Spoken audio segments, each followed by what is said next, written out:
வணக்கம். இந்தியாவின் 4 மூலைகளையும் இணைக்கிற அந்த பிரபலமான சார்தாம் பயணத்தை பத்தி நீங்க கண்டிப்பா கேள்விப்பட்டிருப்பீங்க. ஆனா, அதுக்கு பின்னாடி இருக்கிற ஆச்சரியமான வரலாற்று, புவியியல் உண்மைகளை நாம என்னைக்காவது கவனிச்சிருக்கோமா? இந்த தொகுப்புல அதத்தான் நாம ரொம்ப நடுநிலையா, ஆழமா அலசப் போறோம். இது வெறும் ஆன்மீக பயணம் மட்டும் இல்லைங்க. நம்ம இந்தியாவோட நிலப்பரப்பையும் வரலாற்றையும் இணைக்கிற ஒரு பிரம்மாண்டமான நெட்வொர்க். சரி வாங்க, நேரடியா விஷயத்துக்கு போவோம். உள்ளே போறதுக்கு முன்னாடி உங்ககிட்ட ஒரு சுவாரஸ்யமான கேள்வி. நம்ம இந்தியாவின் நிலப்பரப்பையும் காலத்தோட சுழற்சியையும் ஒரே நேர்கோட்ல இணைக்கிற அந்த பயணம் எதுன்னு உங்களுக்கு தெரியுமா? கொஞ்சம் யோசிச்சு பாருங்க. அந்த பிரம்மாண்டமான பயணத்தை பத்தி தான் இன்னைக்கு நாம டீட்டெயிலா பார்க்க போறோம். நம்ம நாட்டோட கலாச்சாரமும் புவியியலும் எப்படி ஒன்னோடு ஒன்னு பின்னி பிணைஞ்சிருக்குன்னு தெரிஞ்சுக்க ஆர்வமா இருக்கா? வாங்க தேடி பார்ப்போம். முதல்ல சார்தாம் அப்படின்னா என்ன? சார்தாம்னா 4 உறைவிடங்கள், அதாவது 4 புனித தலங்கள்னு அர்த்தம். பத்ரிநாத், துவாரகா, பூரி, ராமேஸ்வரம் இந்த 4 இடங்களுக்கும் பயணம் செஞ்சா மோக்ஷம், அதாவது முக்தி கிடைக்கும்னு பல இந்துக்கள் உறுதியா நம்புறாங்க. பாத்தீங்கன்னா இது வெறும் டூர் கிடையாது, வாழ்க்கையோட உச்சக்கட்ட இலக்கை அடையறதுக்கான ஒரு குறியீடா, ஒரு வழியா இது பார்க்கப்படுது. இதுல ரொம்பவும் ஆச்சரியமான ஒரு விஷயம் என்ன தெரியுமா? தத்துவஞானி ஆதிசங்கரர் இந்த 4 திருத்தலங்களையும் இந்து மதத்தோட 4 காலகட்டங்களோடு, அதாவது யுகங்களோடு ரொம்ப அழகா தொடர்பு படுத்தியிருக்கார். சத்தியயுகம், திரேதா யுகம், துவாபர யுகம், அப்புறம் கலியுகம். இப்படி காலத்தோட சுழற்சிய இந்த தலங்கள் வரிசையா பிரதிபலிக்குது. இது எப்படி சாத்தியம்? வாங்க ஒவ்வொன்னா பார்க்கலாம். முதல்ல காலத்தோட தொடக்கமான சத்தியயுகத்தை பிரதிபலிக்கிற பத்ரிநாத் திருத்தலத்துக்கு போவோம். இந்தியாவின் வடக்கே உத்தரகாண்ட் மாநிலத்துல கடல் மட்டத்துல இருந்து ரொம்ப உயரத்துல அமைஞ்சிருக்கிற புகழ்பெற்ற விஷ்ணு தலம் இது. அமைதியும் தூய்மையும் நிறைஞ்ச சத்தியயுகத்தோட அடையாளமா இந்த இடம் பார்க்கப்படுது. பத்ரிநாத் அப்படிங்கிற பேரு எப்படி வந்துச்சுன்னு தெரியுமா? விஷ்ணுவோட அவதாரமான நரநாராயணர்கள் இங்க தவம் செஞ்சதா புராணங்கள் சொல்லுது. அவங்க மழையிலையும் வெயிலையும் கஷ்டப்படுறத பார்த்த லக்ஷ்மி தேவியே அவங்கள காப்பாத்த ஒரு பெரிய இலந்தை மரமா மாறினாங்களாம். சம்ஸ்கிருதத்துல இலந்தை மரத்துக்கு பதரின்னு பேரு. அதனாலதான் இந்த இடத்துக்கு பத்ரிநாத்னு பேர் வந்ததா நம்பப்படுது. பனிபடர்ந்த மலைகளுக்கு நடுவே அலக்நந்தா நதிக்கரையில அமைஞ்சிருக்கிற இந்த இடம் நிஜமாவே நம்மள ஆச்சரியத்துல ஆழ்த்திடும். சரி, இப்போ வடக்கிலிருந்து நேரா தெற்கு பக்கம் வருவோம். தமிழ்நாட்டுல அமைஞ்சிருக்கிற நம்ம ராமேஸ்வரம் எப்படி திரேதாயுகத்தோட தலமா கருதப்படுதுன்னு பாப்போம். சிவபெருமானுக்காக அர்ப்பணிக்கப்பட்ட மிக முக்கியமான திருத்தலங்கள்ல இதுவும் ஒண்ணுங்க. இதோட வரலாற்று பின்னணி ரொம்பவே ஆழமானது. சிவபக்தனான ராவணனை கொன்ற பாவத்தை போக்க ராமர் இங்க ஒரு சிவலிங்கத்தை நிறுவி வழிபட்டதாக வரலாறு சொல்லுது.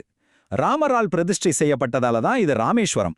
இதுல நம்ம கவனிக்க வேண்டிய முக்கியமான விஷயம் என்னன்னா, வடக்கே வாரணாசிக்கு சென்று காசி விஸ்வநாதரை தரிசித்தாலும் சரி, தெற்கே இருக்கிற இந்த ராமேஸ்வரத்துக்கு வந்தால்தான் ஒருத்தரோட அந்த புனித பயணம் முழுமையடையும்னு காலங்காலமா ஒரு நம்பிக்கை இருக்கு. இப்போ தெற்குல இருந்து அப்படியே மேற்கு நோக்கி நகருவோம். இந்தியாவின் மேற்கு பகுதியில குஜராத் மாநிலத்தோட அரபிக்கடலோரம் அமைஞ்சிருக்கிறதா துவாபர யுகத்தை பிரதிபலிக்கிற வரலாற்று சிறப்புமிக்க துவாரகா நகரம். இது நம்ம கிருஷ்ணரோட முக்கிய உறைவிடமா சொல்லப்படுது. துவாரா அப்படின்னா சமஸ்கிருதத்துல வாசல்னு அர்த்தம். கிருஷ்ணரோட உறைவிடமான இந்த நகரம் கோமதி நதி அரபிக்கடல்ல கலக்கிற இடத்துல அமைஞ்சிருக்கு. இதுல ஒரு வியக்கத்தக்க உண்மை என்ன தெரியுமா? இந்த நகரம் இதுவரைக்கும் 6 முறை கடலால மூழ்கடிக்கப்பட்டு இப்ப நாம பாக்குறது 7வது நகரம்னு தொல்லியல் மற்றும் வரலாற்று ஆய்வுகள் உறுதியா சொல்லுது. இது காலத்தோட அழிவையும் மறு உருவாக்கத்தையும் எவ்வளோ அற்புதமா சுட்டிக்காட்டுது பாருங்க. கடைசியா கிழக்கே ஒடிசா மாநிலத்துல வங்காள விரிகுடா கரையில இருக்கிற பூரி திருத்தலத்துக்கு வருவோம். இது நாம இப்போ வாழ்ந்துகிட்டு இருக்கிற இந்த கலியுகத்தை பிரதிபலிக்குது. இந்தியாவின் கிழக்கு கரையில அமைஞ்சிருக்கிற இந்த இடம் ரொம்பவே தனித்துவமான ஒரு கலாச்சாரத்தை கொண்டிருக்கு. பூரி திருத்தலத்துல அப்படி என்ன ஸ்பெஷல்? இங்க விஷ்ணு உலகையாளும் ஜெகநாதர் அப்படிங்கிற பெயரால வழிபடப்படுறார். இதுல ஆச்சரியம் என்னன்னா, இந்தியாவிலே சகோதரி சுபத்ரை அப்புறம் அண்ணன் பலபத்ரரோட சேர்ந்து கிருஷ்ணர் வழிபடப்படுற ஒரே தலம் இது மட்டும்தாங்க. இது இந்த தலத்தோட தனித்துவத்தை ரொம்ப அழகா காட்டுது. அவந்தி மன்னரான இந்திரத்யும்னனால் இதோட மூலக்கோயில் கட்டப்பட்டதா வரலாற்று பதிவுகள் சொல்லுது. இப்படி வெறும் நிலப்பரப்புகளாகவும் வெவ்வேறு கடவுள்களோட இடங்களாகவும் இருந்த இந்த 4 இடங்களையும் தத்துவார்த்தமா இணைக்க 8ஆம் நூற்றாண்டைச் சேர்ந்த ஆதிசங்கரர் ஒரு அற்புதமான ஆன்மீக கட்டமைப்பை உருவாக்கினார். அதுதான் அவர் நிறுவன 4 மடங்கள். இந்த 4 திசைகளையும் அவர் எப்படி ஒருங்கிணைச்சாருன்னு இப்ப பார்க்கலாம். ஆதிசங்கரோட இந்த கட்டமைப்பு எவ்வளவு நேர்த்தியா பிளான் பண்ணப்பட்டிருக்குன்னு கொஞ்சம் கவனிச்சு பாருங்க. கிழக்கு பூரியில கோவர்தன பீடம், தெற்கு சிருங்கேரியில சாரதா பீடம், மேற்க துவாரகா பீடம், வடக்க பத்ரிநாத்ல ஜோதிர் மடம், இப்படி 4 திசைகளுக்கும் ஒவ்வொரு மடம் நிறுவப்பட்டிருக்கு. ஒவ்வொரு மடமும் ரிக், யஜுர், சாமா, அதர்வணனு ஒவ்வொரு வேதத்தை பின்பற்றுது. அது மட்டும் இல்லாம ஒவ்வொரு மடத்துக்கும் பிரஜ்ஞானம் பிரம்மா, அகம் பிரம்மாஸ்மி மாதிரியான ரொம்ப ஆழமான தத்துவ வாக்கியங்களும் கொடுக்கப்பட்டிருக்கு. இது கண்டிப்பா வெறும் தற்செயல் கிடையாதுங்க, ரொம்பவே துல்லியமான திட்டமிடல்.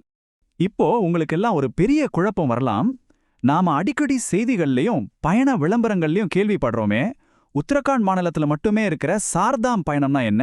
அதுவும் இப்போ நாம பார்த்த இந்தியா முழுசும் பரவி இருக்கிற சாரதாமும் ஒன்னா? வாங்க அந்த பெரிய குழப்பத்தை தீர்ப்போம்.